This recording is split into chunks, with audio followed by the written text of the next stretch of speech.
Nagsimula sa simple na pasulyap-sulyap, nagpapapansin sa'yo. Umabot sa palitan ng mga mensahe, kilig na kilig ako. Kumusta, kain na, hello, magandang umaga. Ingat ka, pahinga, huwag kang masyadong magpupuyat pa.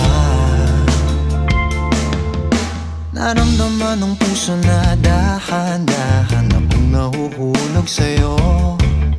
Sa kada araw natin na pag-uusap, meron nang